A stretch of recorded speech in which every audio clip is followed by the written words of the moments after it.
On our anniversary, my husband brought a family he had hidden for 20 years. I smiled and gave him a phone. People ask me later, how did you stay calm? I don't really know. Maybe I had already spent all my tears long ago. Maybe I had reached that point in life where silence speaks louder than anger. That morning was supposed to be simple. I had woken up early, made tea, and looked at the flowers he had planted years ago. The day felt soft, almost forgiving, like time itself had paused to let me breathe.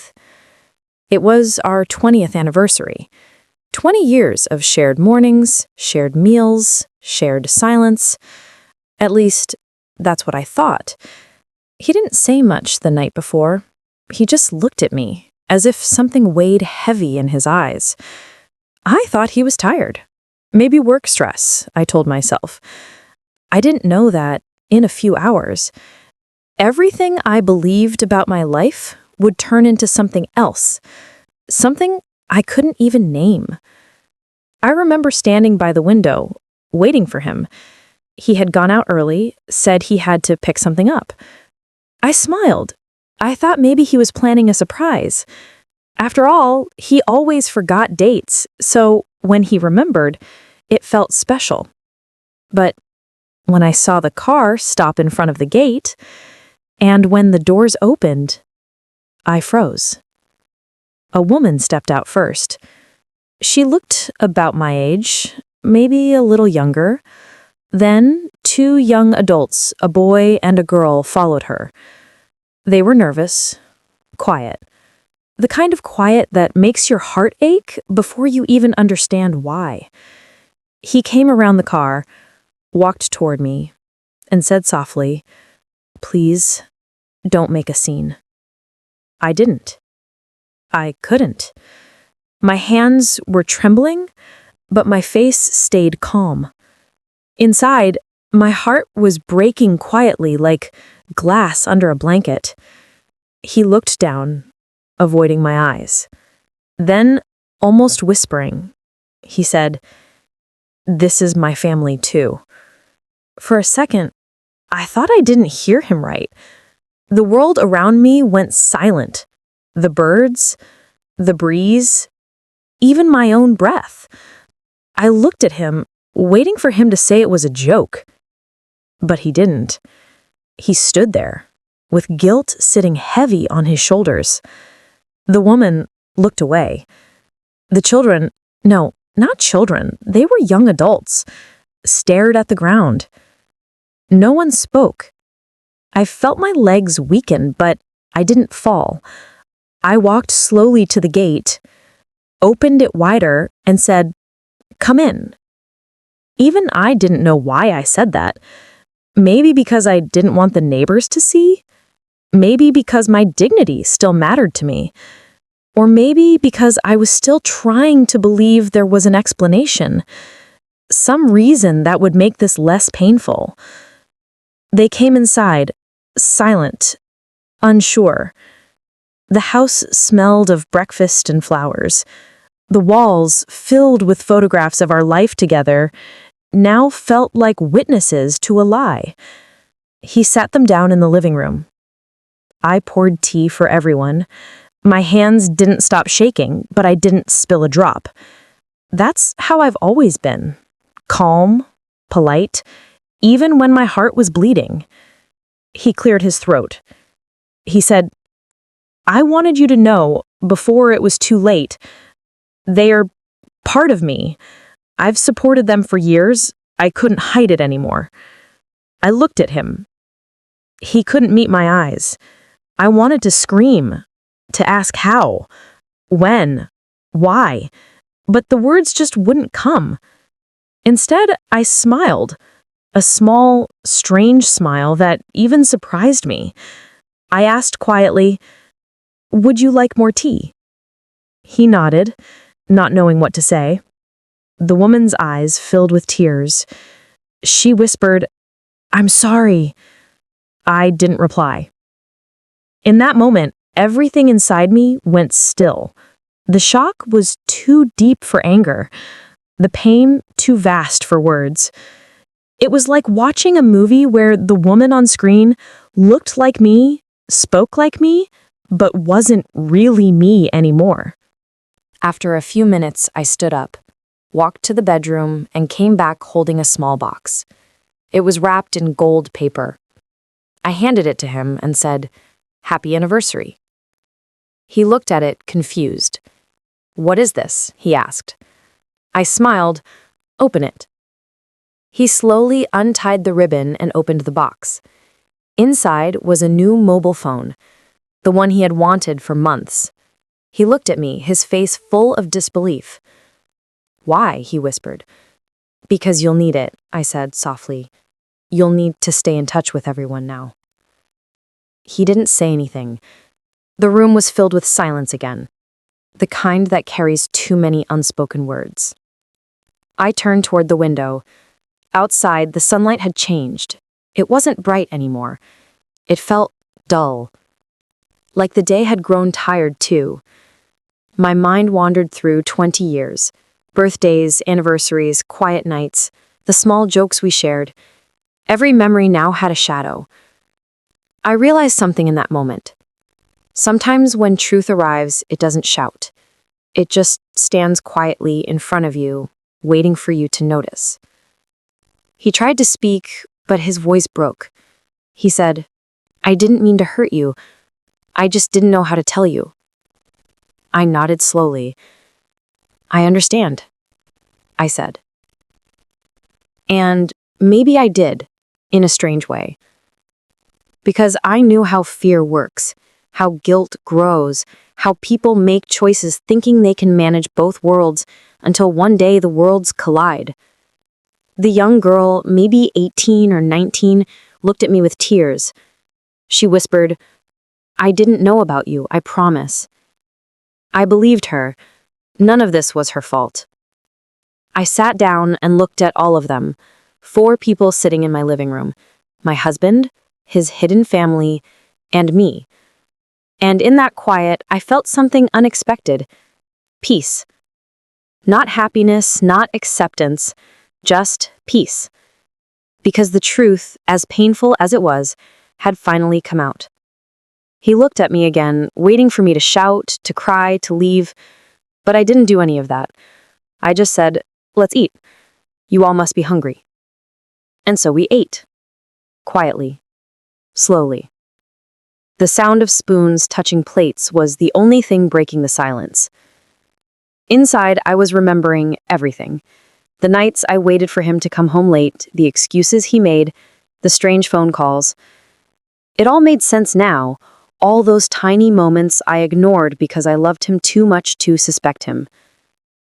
After lunch, they left. He said he would be back soon. I didn't ask when. When the door closed behind them, I sat alone in the living room. The clock ticked softly. The tea had gone cold.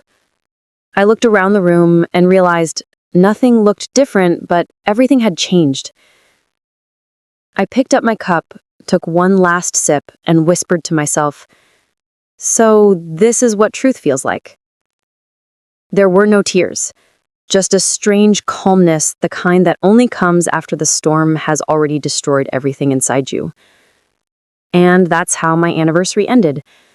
No candles, no cake, no laughter, just the quiet sound of a heart learning how to keep beating after being broken. Before that day, if someone had asked me what happiness looked like, I would have said, "It looks like our small house at sunset. The smell of tea, the sound of him calling my name from the garden, the ordinary moments that made an ordinary life feel full." We weren't rich. We never needed to be. We had enough to live, enough to share, and enough to dream. I remember when we first met, I was 24. He was 30. He had a quiet charm, not loud, not showy, just gentle, steady. He used to smile in a way that made people trust him, and I did too. He worked in a small company then, hardworking, polite, always trying to do his best. I was a school teacher. I taught little children, the kind who drew suns with smiling faces and told stories about stars that could talk. Life was simple, and in that simplicity, I found peace. We got married after 2 years of knowing each other. It wasn't a grand wedding, just a small ceremony under a big tree in my parents' backyard. He promised me love and loyalty. I promised him trust and patience. Back then, I didn't know that promises, even when made sincerely, can still break quietly over time. The first few years of our marriage were sweet. We built our home brick by brick, dream by dream. He would come home late sometimes, but he always brought something small: a rose, a chocolate, a smile. He used to say, "I may forget many things, but not you." And I used to believe him. We didn't have children. Doctors said it might not be possible. It hurt, of course. I cried quietly on many nights, wishing things were different. But he would hold my hand and say, "It's okay, we are enough." And I thought, yes, maybe we are. Our house was filled with warmth. Every corner had a piece of us.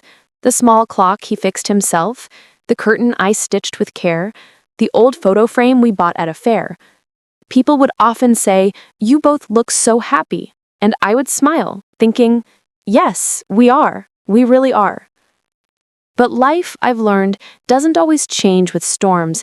Sometimes it changes with whispers, small, unnoticed things that slowly grow.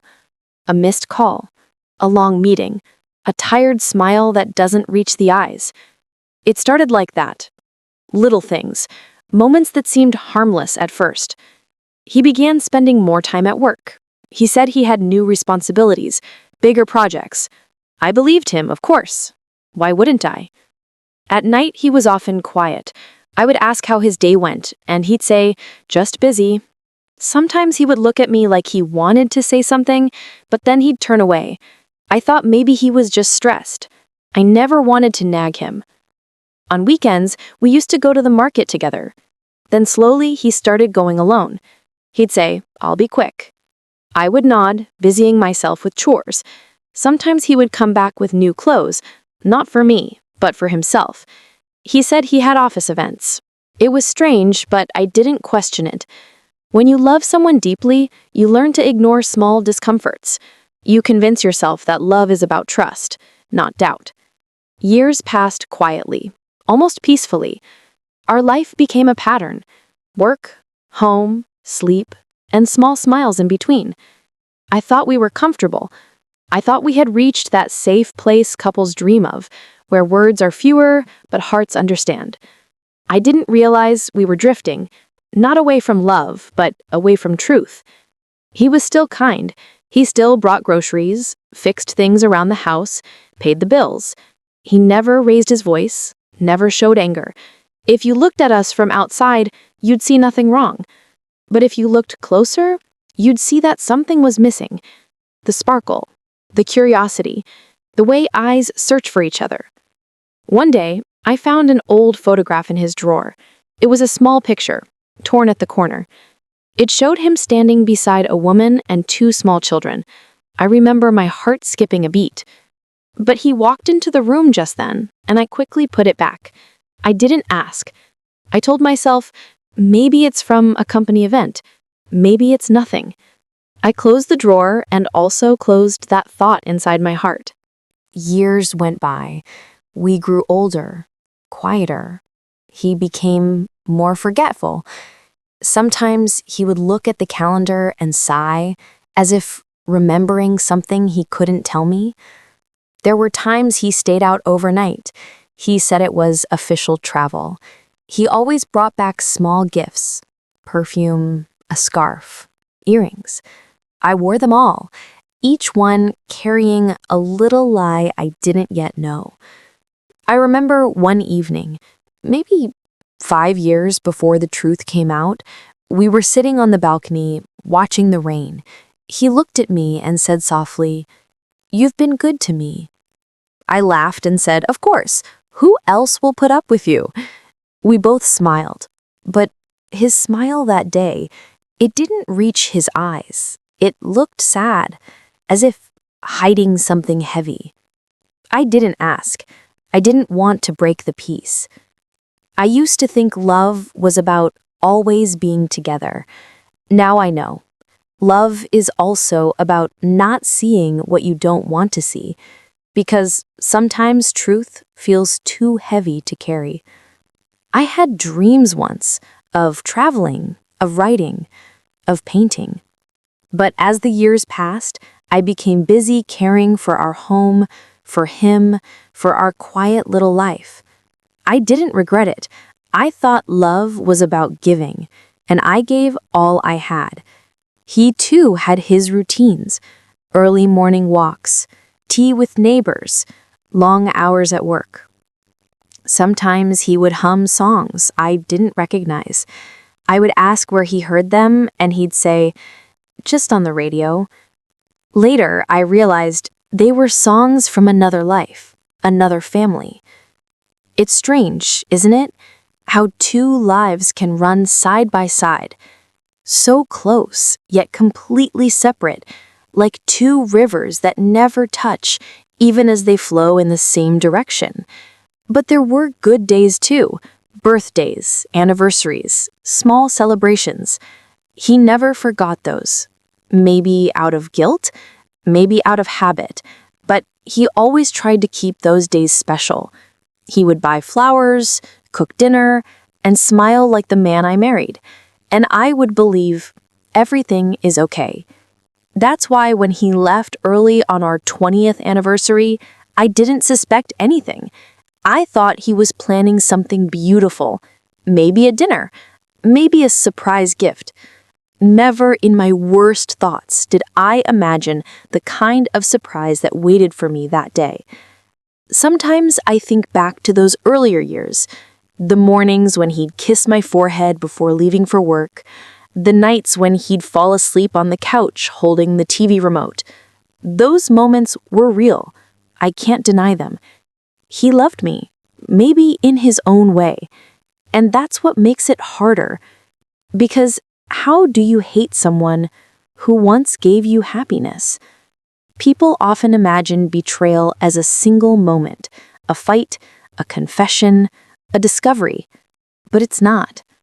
It's years of silence, small lies, quiet distances that grow until one day the truth simply walks through the door. Sometimes I wonder if he ever wanted to tell me earlier. Maybe he tried. Maybe every time he looked at me, guilt stopped him. I don't know. And maybe I never will. Our home, our memories, our shared laughter, they all carried his secret. Every time I cooked for him, every time I ironed his shirt, every time I waited for him to come home late, I was unknowingly part of a story that was much bigger than I could see. And still, if you ask me today whether I regret loving him, I'll say no, because love, even when it ends in pain, still teaches us something. It teaches us how deep our hearts can go. It teaches us what we can survive. Now when I look back, I can see the signs clearly. They were always there. I just chose not to look too closely, because sometimes ignorance feels safer than truth. That's the story of our life before that anniversary. A story made of love and routine, laughter and silence, truth and illusion. A story that felt real until one morning the door opened and another family stepped inside. That day didn't just reveal his secret. It revealed who I was. A woman who could break quietly and still smile. A woman who could lose everything and still stay gentle. But that, I didn't know yet. At that time, I still believed in us. I still believed that love, once built, could never fall apart. After 15 years of marriage, life had settled into habits. Some days felt like a song I had already heard 100 times, familiar, safe, almost comforting. But little by little, I began to notice small cracks in that comfort. He started locking his phone. At first, I laughed about it. "What are you hiding from me?" I joke. He would smile, touch my hand, and say, "Just work stuff, nothing serious." And I believed him, because trust was easier than suspicion. Then came the weekends. He used to love spending them at home, fixing small things, watering plants, helping me cook. But suddenly, he became busy. Business meetings, community events, company dinners, there was always a reason. Every Saturday evening, I found myself alone on the balcony, listening to the street sounds fade into the night. Sometimes he'd come home late, smelling of perfume that wasn't mine, a soft floral scent that lingered longer than I wanted it to. I'd open the door, and he'd smile tiredly. "Just someone at work gave me a hug. You know how people are." I'd nod and let the lie pass quietly between us like fog. The first time I felt something break inside me was on my birthday. He forgot. Not just the gift, the whole day. He came home with papers in his hands, talking on the phone. When I reminded him, he froze, guilt flashing for a second, before he said, "Oh, I'm so sorry. I'll make it up to you."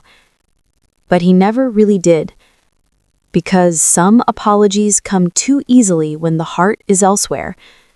Still, I told myself he was just distracted. I kept believing, because I didn't know what else to do with this silence growing between us. One evening, I found him sitting outside in the dark, phone pressed to his ear. His voice was soft, almost tender. He was saying things like, "Don't worry, I'll come soon," and "You know I care." When he saw me, he ended the call quickly. "Work call," he said again, smiling that tired smile. But the tremor in his hands told a different story. That night, as I lay beside him, I watched his face in the faint light. He looked peaceful, almost boyish in sleep. I wanted to wake him, to ask, "Who were you talking to? Who is waiting for you when you say, 'I'll come soon'?" But I didn't. Because sometimes love isn't courage, it's fear of the answer. The next morning, I went to make tea. The phone buzzed on the counter. An unfamiliar name flashed on the screen. Maya. Before I could think, I picked it up. It was a photo message. A picture of him, smiling, holding a little boy. The caption read, "He looks just like you today." My hands froze. The cup fell, spilling hot tea across the counter. I stared at the screen until the image blurred through my tears. Then I deleted the message. I didn't want proof. I didn't want to face what it meant. When he came down for breakfast, I smiled. "Your tea's ready," I said, as if nothing had happened. He kissed my cheek and said, "You're the best." I smiled again, and something inside me quietly died. That was the beginning of the waiting. Waiting for the truth to come out on its own. Waiting for him to tell me what I already knew. Waiting because I still hoped there was some innocent reason, a mistake, a misunderstanding. But deep down, I think I already knew there was another life running parallel to mine. After that morning with the photo, something inside me changed. I began to move through my days differently. Not angry, not broken, just watching. Every word he spoke, every small lie disguised as care, I noticed them all. He still acted the same. He still asked what I wanted for dinner, still fixed the leaky tap, still watched the news after work. But between us, there was a new kind of silence, one that didn't feel safe anymore. I would cook, serve his food, and listen to the sound of his spoon against the plate, thinking about the woman named Maya, about the boy in the picture, about the 20 years of my life that suddenly felt uncertain. At night, I would lie awake, staring at the ceiling, counting the moments between his breaths. Sometimes he would turn and wrap an arm around me, half asleep. I used to find comfort in that touch. Now it felt like a question I didn't want answered. Days turned into weeks. I didn't confront him, not because I was afraid of losing him, but because I wanted to see how long it would take for him to tell me himself. Love, when it breaks, doesn't shatter all at once. It crumbles slowly, like old paper between your fingers. One evening, he came home late again. The air outside smelled of rain, and he was carrying a small bag of groceries. He looked tired, but oddly content, like someone who had spent the day somewhere he truly belonged. I looked at him and said gently, "You've been working too hard." He smiled. "It will be better soon," he said. Those words stayed with me. It will be better soon. Better for whom, I wondered. That weekend, I cleaned the entire house. Every shelf, every drawer. Maybe I was searching for something. Maybe I just needed to feel in control again. In the bottom drawer of his old desk, beneath old bills and letters, I found a stack of photographs. The same woman, the same children, only younger this time. The boy was a toddler, the girl a baby. He looked happy in those pictures. Happy in a way I hadn't seen in years. I sat on the floor, photos spread around me, and for a long time, I couldn't cry. I just stared at the faces, memorizing every line, every smile. Then, very carefully, I put them back exactly where I found them, because I still wasn't ready for confrontation. I wanted him to have the chance to tell me the truth himself. The next morning, I made his favorite breakfast. He seemed surprised. "You're in a good mood," he said. I smiled. I just felt like making something nice. He ate quietly, unaware that I was studying his face. The lines around his eyes, the guilt that flickered when he avoided looking at me too long. When he left for work, I sat at the table for a long time. The house felt too still. The clock ticked loudly, reminding me that time was moving on, even if I was standing still. For the first time, I thought about leaving, not out of revenge, not out of anger, just to find peace. But where would I go? After 20 years, your whole world becomes built around one person. Walking away means leaving behind not just them, but the person you were with them. That night, it rained again. I stood by the window, watching water run down the glass. He called to say he'd be late. His voice was soft, almost apologetic. "I'm at a friend's place," he said. "We're finishing some work." I said, "Take your time," and hung up. Then I whispered to myself, "I know where you really are." It wasn't bitterness. It was acceptance. Quiet, heavy, inevitable. I wasn't the same woman anymore. The part of me that once feared being alone had grown tired of pretending. Still, I waited. Not because I hoped he would change, but because I wanted the truth to come from him, not from my discoveries. I wanted to hear him say it. I wanted to see if he still had enough respect to confess. And so, life went on. Dinners, small talks, shared routines that meant nothing anymore. From the outside, we looked like a peaceful couple. Inside, we were two strangers sitting in the same house, both waiting for a moment that would change everything. Weeks turned into months. The space between us felt like another room that neither of us entered. We still lived under one roof, still spoke with the same polite words, but our hearts had begun to live elsewhere. Sometimes I caught him looking at me with a kind of sorrow. Not guilt exactly, something gentler, like the look you give a person who once knew you better than anyone else. He would start to say something, then stop. I could see the battle in his eyes, to tell or not to tell. One evening, I made soup. He came home late, drenched from the rain. While he changed, I reheated the food and set the table. We ate in near silence. Then suddenly he said, "You've always been patient with me." I looked up, surprised. He continued, "Sometimes I think I don't deserve it." I smiled faintly. It's easy to be patient when you love someone. He nodded, but didn't look at me again. After dinner, he sat in the living room, scrolling through his phone. I watched him from the kitchen doorway. He looked tired, older than before, as if the weight of something unseen had been pressing on him for years. For a moment, I almost walked over, put my hand on his shoulder and said, "Just tell me, whatever it is." But the words stayed inside.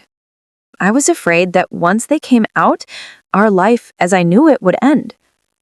The following Sunday, I found him standing by the window early in the morning. The curtains were open and pale sunlight filled the room. He didn't notice me. He was staring at the family across the street, the father playing with his children in the yard. His face softened, and a small, sad smile appeared. Then I heard him whisper something under his breath, too low to understand. When I asked what he said, he just shook his head. "Nothing," he murmured, "just thinking." That afternoon, while folding laundry, I came across a small envelope in his jacket pocket. It was addressed to him, written in neat handwriting I didn't recognize. Inside was a single piece of paper. No letter, just a drawing. A child's drawing. It showed a man, a woman, and 2 children holding hands under a tree. At the bottom it said, "We miss you, Dad." My breath caught. I sat on the edge of the bed, holding that paper like it might crumble if I moved. When he came home that night, I didn't mention it. I folded the note carefully and put it back. My heart was already preparing itself for what was coming. There's a moment right before truth arrives when your body knows before your mind does. You start to breathe differently, slower, as if bracing for impact. A few days later, he asked if we could talk after dinner. The words, "Can we talk?" carry a special kind of fear when you've been waiting to hear them. I nodded. Of course. All evening, I watched him. He was nervous, pacing the floor, checking his phone, then putting it away again. When he finally sat down, he didn't speak for a long time. The only sound was the clock ticking on the wall. "I have to tell you something," he said at last. His voice was low, almost shaking. "I should have told you a long time ago." My heart was calm, strangely calm. Maybe because I already knew. Maybe because, in some way, I'd been living with this confession for years. I said quietly, "Then tell me." He looked at me, and I saw tears gather in his eyes. "I didn't plan for things to happen like this," he whispered. "There's another family. I never stopped taking care of them. I couldn't." The words didn't crash over me. They landed softly, like feathers made of glass. Painful, but almost gentle, because I had already met them halfway. I nodded slowly. "How long?" I asked. He hesitated, then said, 20 years. I remember closing my eyes and taking a slow breath. 20 years, the same number as our marriage. 2 lives running side by side from the very beginning. He kept talking, explaining things I could barely hear. How it started before he met me, how he meant to tell me, how he thought he could manage both. But his words faded into the hum of the refrigerator, into the steady beat of my heart learning to survive. When he stopped, the room felt heavier, yet strangely clear. There were no more secrets left between us, just truth, raw and unchangeable, sitting quietly on the table between our untouched cups of tea. I looked at him and said only, "Thank you for finally telling me." He looked confused. "Is that all?" he asked. I nodded. "For now." Then I stood up, walked to the window, and opened it wide. The cool night air filled the room. Outside, a stray dog barked in the distance, and for the first time in years, I felt something like freedom creeping in through the silence. After his confession, we sat in silence for a long time. The house felt different, almost hollow, as if the walls themselves were listening. He kept his eyes on the floor. I kept mine on the teacups between us, watching the steam fade away until nothing was left but cold truth.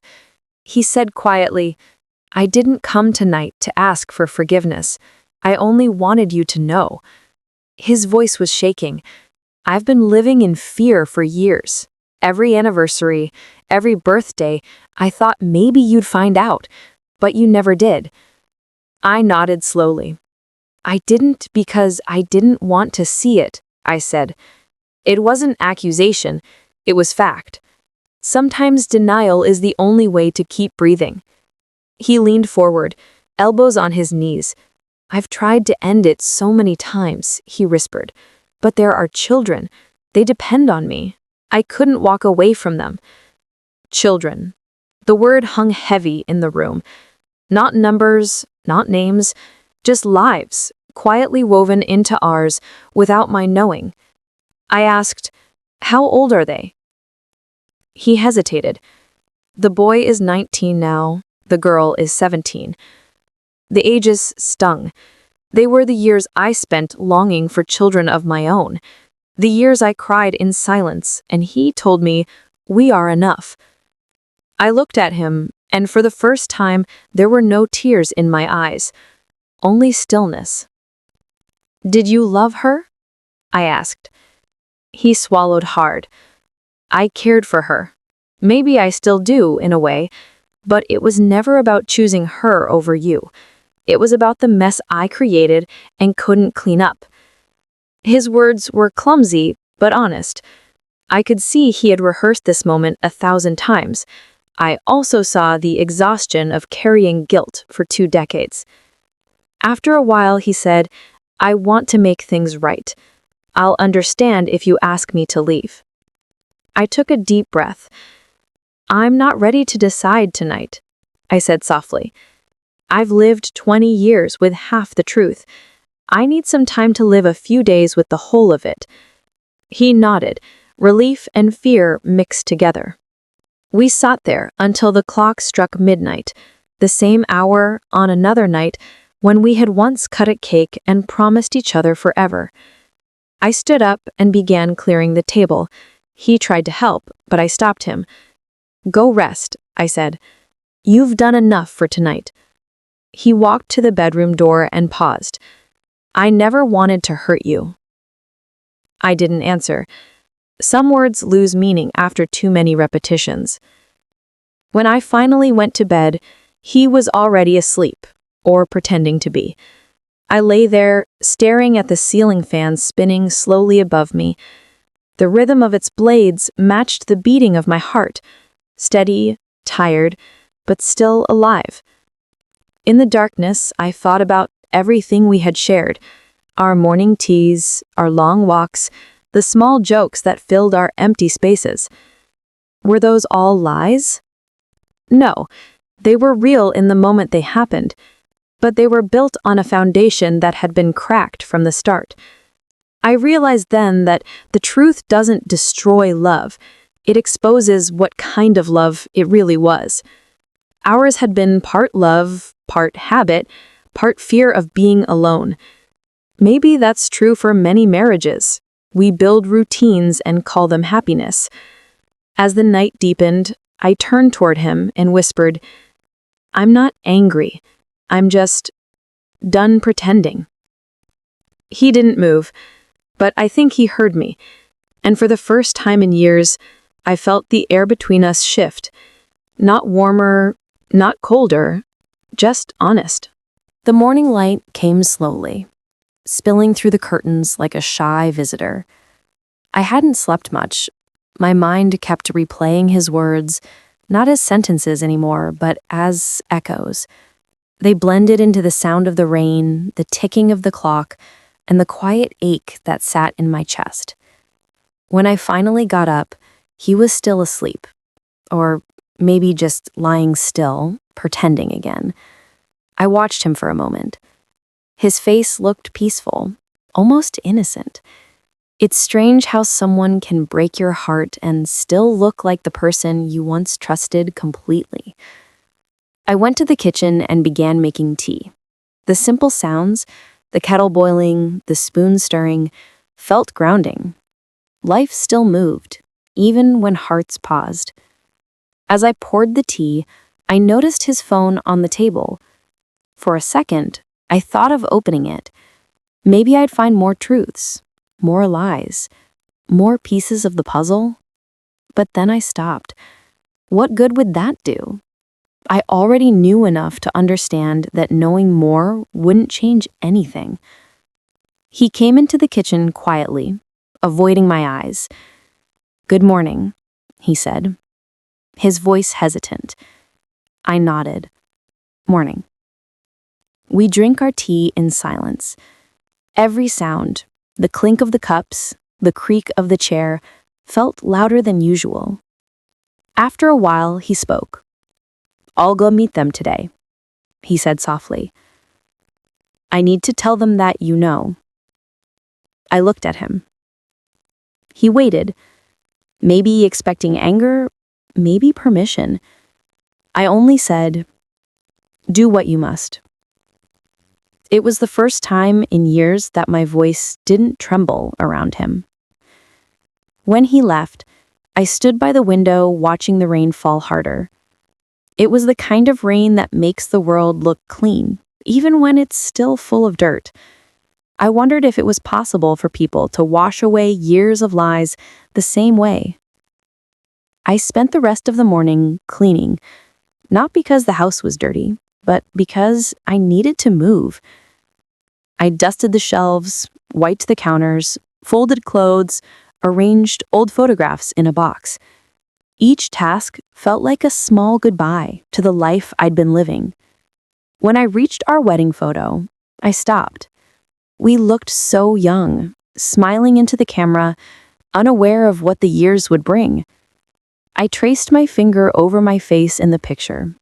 That woman looked full of hope. She believed love could fix everything. I wanted to tell her that love can heal, but only if it's built on truth. By noon, he returned. His shirt was damp from the rain, and his eyes looked tired. He sat on the sofa, hands clasped together. He said quietly, "They want to meet you." I froze. "They?" He nodded. "They know about you now. They want to see you, to say sorry." I felt my breath catch. Sorry. A small word, so light, yet it carried 20 years of weight. "I don't think I'm ready for that," I said. He nodded again, not arguing.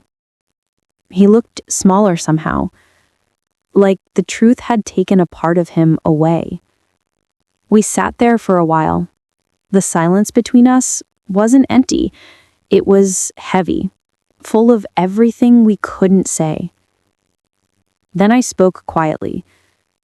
"You've carried this for 20 years. I've carried a lie for the same time. Maybe it's time we both put it down." He looked at me, with tears gathering in his eyes. "What will you do?" he asked. "I don't know yet, but I think I need to start living honestly from this moment." He nodded, then whispered, "I'll give you space. And for the first time, he meant it. That evening, after he left the house again, I sat by the window watching the sun sink behind the gray clouds. I thought about how every ending begins quietly, not with shouting or anger, but with acceptance. The next day was our anniversary. I had bought him a gift weeks before, a new phone, neatly wrapped in gold paper. It was sitting on the table beside me. I looked at it, smiled faintly, and whispered to myself, maybe I'll still give it to him, just differently. The next morning felt strangely peaceful. There was no more pretending left to do. Sometimes, after the deepest storm, the air becomes still, heavy, but clear. I sat at the kitchen table for a long time, holding the wrapped box. The phone I had planned to give him for our anniversary. The golden paper shimmered faintly in the light. It looked too bright for the mood of the house, too full of hope for a moment built on heartbreak. I decided to call him. When he answered, his voice sounded careful. Yes? I'll come, I said quietly, to meet them. He didn't speak for a few seconds. Then softly, are you sure? I need to see the truth with my own eyes. Only then can I decide what to do. He offered to pick me up, but I refused. I'll come on my own, I said. It wasn't about pride. It was about strength. I needed to walk into that chapter by myself. The rain had stopped when I stepped outside. The air smelled clean, the way it does after a long night of crying. As I walked to the bus stop, I thought about all the women who had discovered truths like this, quietly, bravely, with no one to comfort them. We don't always scream when we break. Sometimes we just keep walking. His other home was only a few streets away. I had passed it before without ever knowing it was part of my story. When I reached the gate, he was already there, waiting. He looked nervous, like a man standing between two worlds. He said, "They're inside." I nodded and followed him in. The house was small but warm. A soft scent of jasmine hung in the air. Two young people sat on the sofa, a boy and a girl, just as he'd said. The woman beside them must have been their mother. She looked calm, but her eyes held the same exhaustion I had seen in mine. For a long time, no one spoke. Then the woman stood up and said quietly, "I'm sorry." Her voice trembled. "I didn't want to hurt you. It started before your time, but it should have ended before mine." I listened. There was no anger in me anymore, only sadness for all of us. For her, who had lived in the shadows. For me, who had lived in the light but never knew the whole truth. For the children who had inherited silence. The boy stood next. He couldn't look at me directly. He said, "I just wanted to know who you were." His voice was low, respectful. "I've heard about you since I was small. He always spoke kindly of you." That sentence broke something soft inside me. Not my heart, but my bitterness. Maybe he hadn't hidden me out of shame. Maybe he had tried in his own flawed way to protect everyone from pain that was already guaranteed. I smiled faintly. I said, "Thank you." Then I looked at all of them and added, "You don't owe me anything. None of you do. The choices were his, not yours." The girl looked at me with tears in her eyes. She whispered, "I'm sorry, Auntie." I reached out and gently touched her shoulder. "It's all right," I said softly. "It's time for all of us to stop apologizing for what we didn't do." He was standing a few feet away, silent, watching. When our eyes met, I could see that he wanted to say something. Maybe to beg, maybe to explain again. But I raised my hand slightly. "No more words," I said. "Just listen." I took out the golden-wrapped box and placed it on the table between us. "This was your anniversary gift," I said. "I was going to give it to you last night. I think it still belongs to you." He looked confused. "A phone?" he asked softly. "Yes," I said. "A new one." so you can stay connected with all of them. You don't have to hide anymore." He opened his mouth to speak, but I stopped him again. "Don't thank me. Just use it to be honest from now on. Lies have done enough harm." There was silence again. A long, quiet silence that felt almost sacred. Then I stood, adjusted my shawl, and said, "Take care of them." He whispered, "And you?" I smiled gently. "I'll take care of myself this time." As I walked out of the house, the afternoon sun broke through the clouds. I didn't look back. Some chapters don't need a final glance. They just need a clean ending. The road ahead was empty and peaceful. Every step I took felt lighter. For 20 years, I had carried someone else's secret. Now, for the first time, I was carrying my own truth. The next few mornings felt quiet, almost too quiet. I woke up to sunlight falling on the empty side of the bed. At first, I expected to hear his slippers in the hallway, the sound of the newspaper, the clinking of a spoon in a cup, but there was only birdsong and my own breathing. Loneliness didn't hit me all at once. It arrived gently, like fog, soft, shapeless, surrounding everything. I learned to sit with it. I made tea for one, ate breakfast for one, and for the first time, listened to what silence sounded like when it wasn't heavy with lies. I cleaned the house again, slower this time, not to erase him, but to reclaim the space. Every corner held a memory: the chair where he used to read, the window where I once waited for him to come home. I didn't throw anything away. Instead, I let each object remind me that even pain has a history, and history deserves respect. In the afternoons, I began walking to the park. At first, my steps were small, uncertain. Then they grew steadier. I watched children play, old couples feed pigeons, women laughing together under trees. Life was still happening, and somehow I was still part of it. One evening, my phone rang.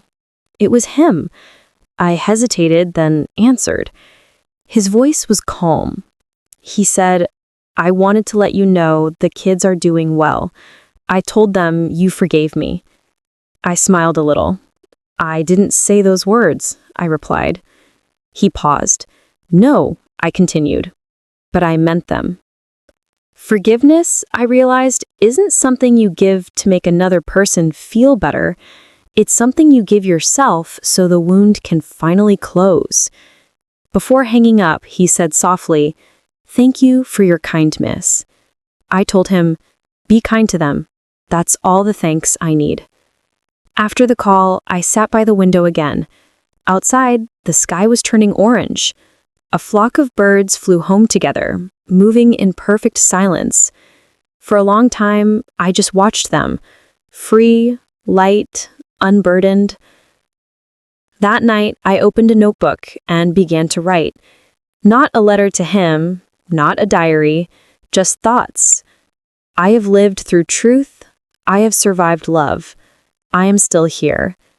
Writing those words felt like breathing for the first time after a long dive. Weeks passed. The world didn't change, but I did. I learned that strength doesn't always roar. Sometimes it whispers, "Keep going." I learned that peace isn't forgetting. It's remembering without breaking. One morning, I met the girl from next door, a young bride, newly married. She said, "Auntie, you always look so calm. What's your secret?" I smiled. "Nothing special," I said. "Just learning to live honestly." She laughed lightly, not understanding, and that was all right. Some lessons can only be learned by living them. Later that day, I saw my husband, or maybe I should say the man I once loved, at the market. He looked older, but peaceful. He smiled when he saw me, a quiet, respectful smile. We didn't speak, but in that small exchange, everything was said. I realized then that forgiveness doesn't mean reunion, it means freedom for both people. That night, I sat on the balcony with a cup of tea and watched the city lights flicker below.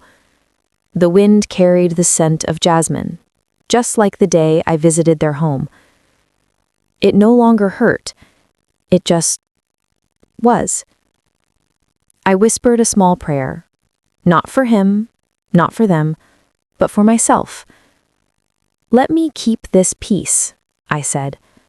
Let me never trade it again for fear or illusion.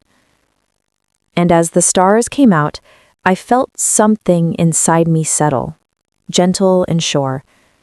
I had lost a life I thought was everything, but found a truth that was mine alone. It has been several years since that day.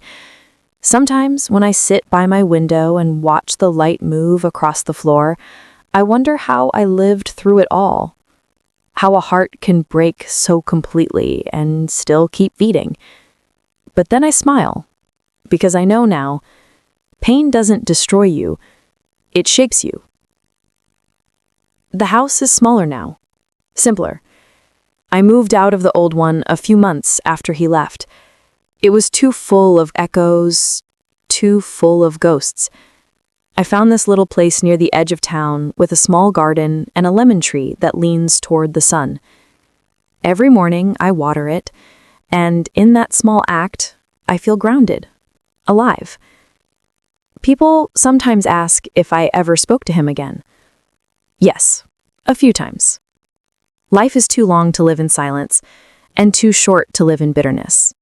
We meet occasionally, at family gatherings, at mutual friends' houses, sometimes even at the same cafe where we once shared breakfast on Sundays. There's no awkwardness now, only a kind of quiet understanding. We both know that what we had is over, but what we learned from it will always stay. He still has that other family. The children are grown now. The girl recently got married. I sent her a small gift, a book about forgiveness and courage.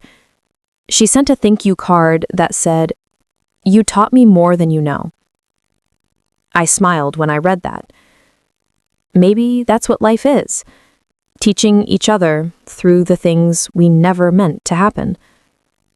Sometimes on anniversaries, he still calls. Not every year, but enough to remind me that the past is never fully gone. We don't talk about what happened anymore. We talk about the weather, the garden, simple things. And that's enough. We are two people who once loved deeply, failed quietly, and grew separately. In the years since, I've built a small world of my own. I started volunteering at the library nearby. Children come after school and I read stories to them. I think, in some ways, it's my way of keeping innocence alive. Theirs and mine. Sometimes a little girl will look up and say, "Auntie, you have such a peaceful voice." And I laugh softly thinking, it wasn't always peaceful. It learned to be. There are evenings when the memories still visit. The sound of rain on that night. The way he said, "I never wanted to hurt you." The moment I placed the golden wrapped box on the table. But the pain doesn't sting anymore. It sits beside me like an old companion, reminding me how far I've come. I've learned that closure doesn't come from answers, it comes from acceptance. Some questions simply don't need to be solved. They need to be released. Why did he lie? Why didn't I see? Why did it take 20 years? Those questions used to burn inside me. Now they're like pages of an old book, already read, already understood. A friend once asked me, "Do you ever regret forgiving him?" I thought for a while before answering. "No," I said.